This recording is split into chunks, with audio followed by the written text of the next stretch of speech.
Jusqu'il y a peu, quand on isolait une toiture, on employait des résidus de la pétrochimie, en fait, compte laine de roche et autres, des produits fabriqués à grand renfort de pétrole, à grand renfort d'énergie.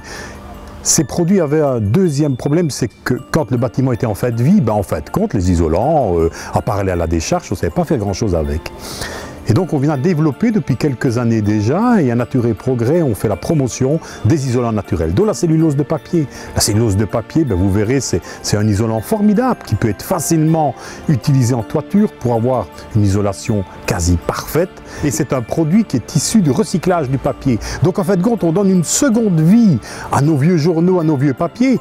Et mieux encore, le jour où vous changerez de maison, le jour où vous ferez des transformations, votre cellulose de papier, elle sera recyclée et elle retrouvera une nouvelle vie. Voilà, donc une façon d'isoler sa toiture avec un matériau de recyclage respectueux de notre santé et de celle de la terre.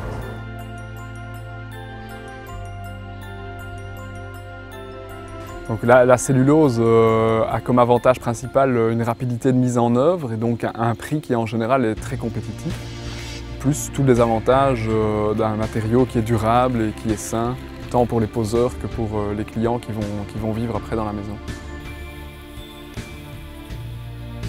Alors au niveau technique, la cellulose posée en vrac, comme on le voit ici sur ce chantier, c'est un isolant qui va prendre toute la place disponible dans le caisson et donc il peut le cas échéant contourner un chevron ou contourner un fil électrique ou un tuyau technique qui serait présent. Et on a un isolant qui présente un lambda, donc une valeur isolante théorique qui est un peu classique dans les isolants, en tout cas tout à fait comparable aux isolants en laine minérale.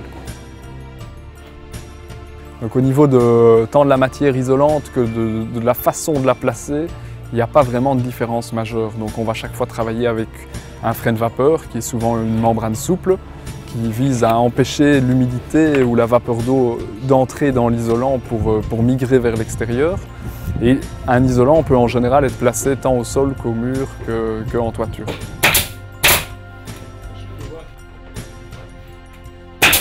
En isolation, on travaille en général avec un prix au mètre cube. Donc ici, on est sur un prix au mètre cube, fourniture et placement, autour de 80 € du mètre cube.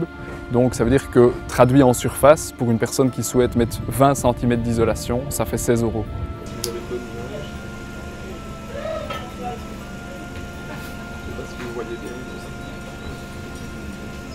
Donc c'est évident que si on fait ça avec un isolant,